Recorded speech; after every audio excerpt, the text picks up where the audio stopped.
Hello friends, यदि आप या आपकी जान पहचान का कोई भी व्यक्ति जो म्यूचुअल फंड में इन्वेस्ट करता है तो ये वीडियो उसके लिए बहुत ज़रूरी होने वाला है। फ्रेंड्स देखिए, हम लोग जब म्यूचुअल फंड के अंदर इन्वेस्ट करते हैं तो हमारे कुछ लॉन्ग टर्म गोल होते हैं और उस गोल को अचीव करने के लिए उसको कुछ सर्टेन रिटर्न मिलना बहुत ज़रूरी है। और हम म्यूचुअल फंड में इसलिए इन्वेस्ट करते हैं क्योंकि हमको बताया जाता है कि म्यूचुअल फंड ने लॉन्ग टर्म में जो रिटर्न दिया है वो फ्यूचर में भी वो रिटर्न दे सकता है। इस वजह से हमें म्यूचुअल फंड में इन्वेस्ट करना चाहिए ताकि फ्यूचर में होने वाले हमारे पैसे की ज़रूरत को हम पूरा कर सकें। तो ये तो आधार है जिसके हिसाब से हम लोग म्यूचुअल फंड में इन्वेस्ट करते हैं। लेकिन आज की तारीख में क्योंकि मार्केट गिरा हुआ है और हम लोगों को लग रहा है कि पता नहीं हमको म्यूचुअल फंड में अपनी एसआईपी कंटिन्यू करनी चाहिए या फिर नहीं, या फिर हमने म्यूचुअल फंड में एसआईपी करके हमने कोई सही डिसीजन लिया है या फिर गलत डिसीजन लिया है। तो फ्रेंड्स, सबसे पहले तो ये ज़रूरी है, हमें ये जानना चाहिए कि जो म्यूचुअल फंड में पैसा इन्वेस्ट कर रहे हैं, म्यूचुअल फंड उस पैसे को यूज़ क्या कर रहे हैं। क्योंकि हम किसी को भी जब पैसा देते हैं विश्वास करके, तो ये चीज़ देखना हमारी जिम्मेदारी है और हमारा अधिकार है ये देखना कि हम जिसको पैसा दे रहे हैं वो पैसे को सही यूज़ कर रहा है कि नहीं। अगर आप अपने किसी जान पहचान वाले अपने दोस्त को या फिर किसी भी व्यक्ति को अगर पैसा देते हैं तो आप ये देखते हैं कि वो पैसे को क्या कर रहा है, अगर वो आपको रिटर्न देता है। तो इसी तरीके से हमको म्यूचुअल फंड में भी, क्योंकि म्यूचुअल फंड मार्केट के अंदर इन्वेस्ट करते हैं, इसलिए हमको ये देखना जरूरी है कि म्यूचुअल फंड आपके पैसे का क्या कर रहे हैं। फ्रेंड्स देखिए, अगर हमको कोई बिजनेस नहीं आता या फिर किसी तरह का इन्वेस्टमेंट की तरीका हमको नहीं आता तो हम किसी ऐसे व्यक्ति को चुनते हैं जो व्यक्ति को उस बिज़नेस के बारे में नॉलेज हो या फिर उस फील्ड के बारे में वो जानकार हो, ताकि हम उसको पैसा देते हैं और वो अपनी नॉलेज का फ़ायदा उठा करके उस फील्ड में इन्वेस्टमेंट करता है और वो हमको रिटर्न कमा के देता है, जिसके बदले में हम उसको कुछ कमीशन देते हैं। उसी तरीके से म्यूचुअल फंड, जो भी इक्विटी म्यूचुअल फंड है, वो लगभग 1.5 से 2.25% जितना कमीशन चार्ज करते हैं अपने टोटल AUM के ऊपर हर साल अपने उन क्लाइंट से जो म्यूचुअल फंड के अंदर पैसा इन्वेस्ट करते हैं। तो फ्रेंड्स, जो हम लोग पैसा इन्वेस्ट करते हैं म्यूचुअल फंड के अंदर, वो म्यूचुअल फंड की जिम्मेदारी है कि उस पैसे को सही तरीके से इन्वेस्ट करें ताकि आपको अच्छा रिटर्न कमा के दिया जा सके और मार्केट को बीट किया जा सके।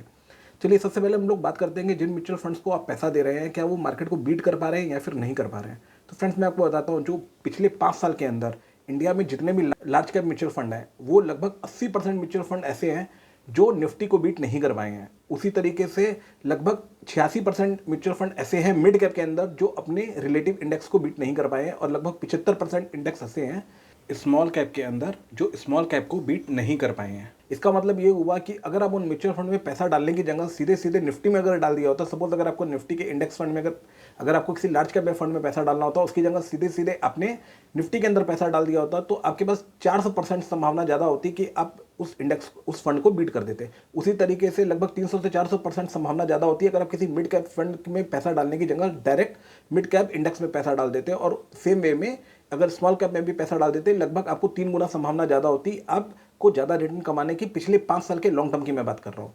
तो फ्रेंड्स, जब भी हम लोग इन्वेस्ट करते हैं तो हम लोग जब म्यूचुअल फंड के अंदर इन्वेस्ट करते हैं तो हमको बताया जाता है कि म्यूचुअल फंड सही है। लेकिन आप जानते हैं म्यूचुअल फंड जो इंडस्ट्री है ना, इसके अंदर पूरा खेल ये होता है कि जो आप पैसा जमा कर रहे हैं उसके ऊपर जो फीस होती है उसका साइज इतना बड़ा हो चुका है कि पूरा खेल उसके इर्द गिर्द घूमता है। म्यूचुअल फंड आज की तारीख में लगभग 1.5% अगर आप एवरेज पकड़े तो हिंदुस्तान का जो AUM है, जो total mutual fund assets under management है, वो लगभग है 50 लाख करोड़ के आसपास। तो 50 लाख करोड़ के ऊपर 75,000 करोड़ रुपए तो म्यूचुअल फंड की फीस होती है जो म्यूचुअल फंड हर साल ले जाते हैं। उसके बाद जो पैसा बचता है वो पैसा आप जो डालते हैं उसमें से कट करके म्यूचुअल फंड मार्केट के अंदर जाता है। अब बचते हैं मार्केट में दूसरे लोग। आज की तारीख में जैसा कि आपको मालूम है कि जितने भी पब्लिक है वो म्यूचुअल फंड के अंदर पैसा डाल रही है और शेयर मार्केट के अंदर पैसा डाल रही है, तो ये जो मार्केट में बाकी के पार्टिसिपेंट हैं उनके लिए गोल्डन अपॉर्चुनिटी है कि वो अपने शेयर को खाली करें और आप लोग जो पैसा डाल रहे हैं उस पैसे में से निकाल करके वो लोग अपना शेयर ले जाएं, ताकि वो लोग प्रॉफिट बुक कर सकें, चाहे फिर प्रमोटर हो, चाहे फिर वो FIIs हो, चाहे फिर वो और भी कोई हो। जैसा कि आप जान सकते हैं कि पिछले बजट में सरकार ने, जो पिछला बजट मतलब कि जो पिछले वाला बजट था, उसने सरकार ने जो टैक्सेस है वो भी बढ़ा दिए थे।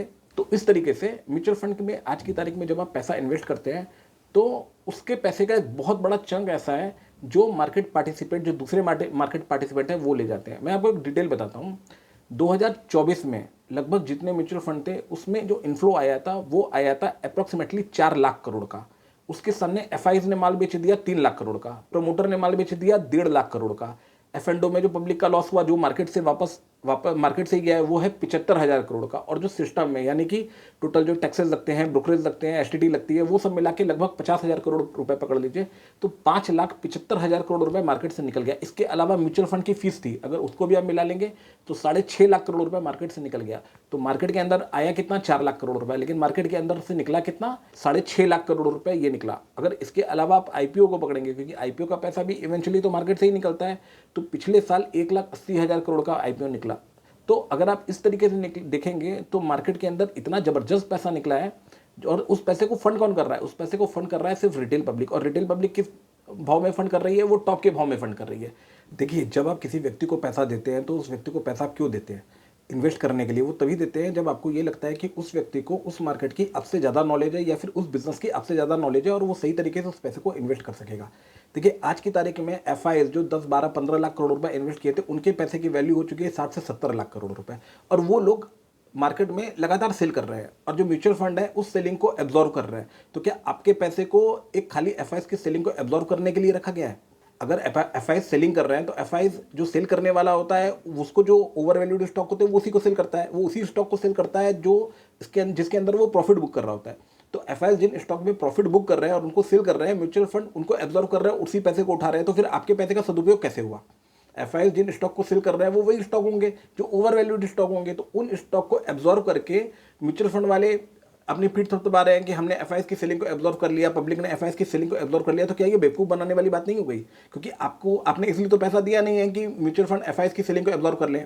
आपने जो पैसा दिया है वो किस लिए दिया? आपने पैसा इसलिए दिया है ताकि म्यूचुअल फंड सही तरीके से इन्वेस्ट करे और सही स्टॉक में इन्वेस्ट करके आपको अच्छा रिटर्न कमा के दें। और आज की तारीख में आपके पैसे से एफआईएस को या फिर प्रमोटर को या फिर दूसरे लोगों को एग्जिट दी जा रही है। तो क्या ये सही है? क्या आपके पैसे से अगर किसी दूसरे व्यक्ति को या हमारे पैसे से किसी और व्यक्ति को एग्जिट दी जा रही है तो ये किस तरीके से सही है? म्यूचुअल फंड को पैसा इसलिए तो दिया नहीं जाता है कि आप जो पैसा दे रहे हैं वो म्यूचुअल फंड एफआईएस जो सेल कर रहे हैं वो उसको बस आंख बंद करके उठाते जाएं। किसी को भी अगर आप कोई भी चीज़ है, अगर किसी प्रोडक्ट को आप खरीदने के लिए जा रहे हैं तो अगर वो ओवर वैल्यूड है, और वो ओवर वैल्यूड ताकि वो अंडर वैल्यूड नहीं आ जाए, इस वजह से अगर उस चीज़ को कोई व्यक्ति बेच रहा है और वो प्रॉफिट बुक कर रहा है, तो क्या आप उस चीज़ को खरीद करके उसको प्रॉफिट बुक करने देंगे? क्यों नहीं रियल प्राइस डिस्कवरी क्यों नहीं हो जाने देते? आपके पैसे को क्यों इन्वेस्टमेंट करने दिया जा रहा है हाई प्राइस पे उन स्टॉक्स के अंदर जिसके अंदर वापस हमको हो सकता है कि वैल्यू वो आने में काफ़ी टाइम लग जाए? और सिर्फ एक चूरन दिया जाता है। वो चूरन क्या दिया जाता है कि जो म्यूचुअल फंड के अंदर इन्वेस्टमेंट कर रहा है वो पिछले जो भी लॉन्ग टर्म का जो हिस्ट्री रही है उसके अंदर 15% का रिटर्न आया है। तो 15% का रिटर्न आया है 1990 से लेकर के आज तक। आप सोचिए 1990 में उस टाइम पे एफडी में भी पैसा डबल होता था 5 साल के अंदर। तो जिस टाइम पे इंदिरा विकास पत्र या फिर जो दूसरी गवर्नमेंट की स्कीम होती थी डाक खाने की, उसके अंदर 5 साल में पैसा डबल होता था। तो उस टाइम पे जो शेयर मार्केट जब 5 साल में पैसा डबल होता था तो 3 साल में शेयर मार्केट में पैसा डबल होता था। तो उसको पकड़ के जब आप एवरेज कर रहे हो तब आपको लग रहा है कि निफ्टी ने 15% का रिटर्न दिया। अगर 2008 में निफ्टी ने जो हाई बनाया था 6300 पॉइंट का, 6300 से लेकर के अगर आज की निफ्टी का क्लोज देख लें तो आज 22,000 का निफ्टी का लगभग का क्लोज है। आप उस लेवल को अगर पकड़ेंगे तो निफ्टी का जो रिटर्न आएगा वो आपको 9, 9.5% ज़्यादा रिटर्न नहीं आएगा। लेकिन आपको चीज़ों को इस तरीके से पैक करके दिया जाता है कि पब्लिक को लगे कि अरे ये 15% का रिटर्न आ रहा है। 15% का रिटर्न आना मजाक थोड़ी ना है लॉन्ग टर्म के अंदर। और जो भी रिटर्न आता है स्टॉक मार्केट के अंदर या फिर म्यूचुअल फंड के अंदर, वो सिंपली डिपेंड कर सकता है कि इन्फ्लेशन क्या है। इन्फ्लेशन कितनी ज़्यादा होगी रिटर्न उतना ज़्यादा आएगा, इन्फ्लेशन जितना कम होगा रिटर्न उतना कम आएगा। ये सिंपल सा कोरिलेशन है।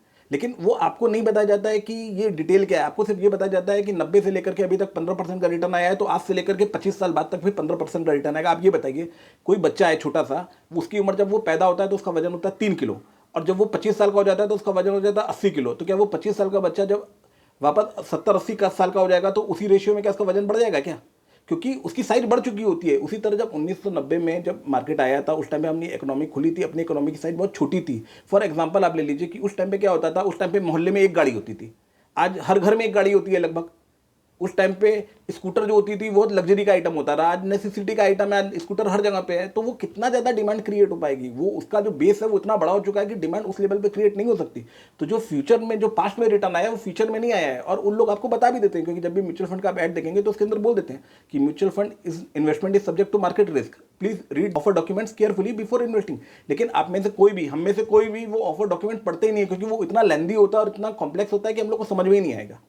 तो बात जो मुझे समझ में आ रही है वो तो इतनी सी है कि आज की तारीख में जो अब लाखों करोड़ रुपए हर साल म्यूचुअल फंड में अपने मेहनत की कमाई डाल रहे हैं, जो अपने खून पसीने की कमाई डाल रहे हैं, उस पैसे को खर्चा किया जा रहा है सिर्फ एफआईज जो माल बेच रहे हैं उसके एब्जॉर्व करने के लिए, उसको एब्जॉर्व करने के लिए यूज़ किया जा रहा है, ना कि इसलिए यूज़ किया जा रहा है कि अच्छे स्टॉक्स को, जो अंडर वैल्यूड स्टॉक है उनको उठाएं। इसीलिए जो अंडर वैल्यूड स्टॉक है वो और अंडर वैल्यूड होते जा रहे हैं। जो ओवर वैल्यूड स्टॉक है, क्योंकि एनएवी मेंटेन रहे, उस वजह से ओवर वैल्यूड स्टॉक को परचेज करके उनको मेंटेन किया जा रहा है। अगर म्यूचुअल फंड को आप पैसा दे रहे हैं और वो साल का इतना ज़्यादा फीस आपसे चार्ज कर रहे हैं, तो ये उनकी जिम्मेदारी है कि वो आपको बताएं। जिस तरीके से हर साल कंपनियों की एनुअल जनरल मीटिंग होती है, तो उसी तरीके से म्यूचुअल फंड की भी हर साल एनुअल मीटिंग होनी चाहिए, जिसके अंदर उनको पब्लिक को बताना चाहिए कि वो जो जिस स्टॉक में इन्वेस्ट कर रहे हैं वो क्यों कर रहे हैं, फंड मैनेजर को बताना चाहिए। लेकिन आपको तो डिस्ट्रीब्यूटर मिलता है, हम लोगों को डिस्ट्रीब्यूटर मिलता है, वो हम लोगों को बताता है वही स्क्रिप्ट जो उनको सिखाई जाती है कि 15% के हिसाब से रिटर्न आया है, फ्यूचर में भी 15% रिटर्न आएगा, तो बेटी की शादी के लिए 1 करोड़ रुपए चाहिए, तो पढ़ाई के लिए 50 लाख रुपए चाहिए, तो रिटायरमेंट के लिए 4 करोड़ रुपए चाहिए, तो इतनी सिप कर दो। लेकिन ये प्रैक्टिकल नहीं है, मुझे नहीं लग रहा है कि ये प्रैक्टिकल है, और आपको भी सोचना चाहिए। और अगर आप म्यूचुअल फंड में इन्वेस्ट कर रहे हैं तो ये आपकी जिम्मेदारी है कि जिस व्यक्ति के साथ आप इन्वेस्ट कर रहे हैं आप उनसे पूछिए कि ये क्यों आएगा, कैसे आएगा, लॉजिकली तर्क कीजिए। और अभी पूछिए कि जो पैसे को आप इन्वेस्ट कर रहे हैं वो पैसे को अच्छी कंपनियों में देख समझ के इन्वेस्ट करने की जगह सिर्फ एफआईएस के एब्जॉर्व करने के लिए क्यों यूज़ किया जा रहा है। ये आपकी भी जिम्मेदारी है और ये आपकी ज़रूरत भी है। अगर आप नहीं पूछेंगे तो फिर आप अपने पैसे को रिस्क पे डाल रहे हैं। आपका पैसा बहुत आपका मेहनत का कमाया हुआ पैसा है, उस चीज़ को ध्यान रखिए। और अगर आपको मेरा वीडियो अच्छा लगे तो प्लीज़ लाइक कीजिए, चैनल को सब्सक्राइब कीजिए। मेरा नाम अमित है। Thank you for now.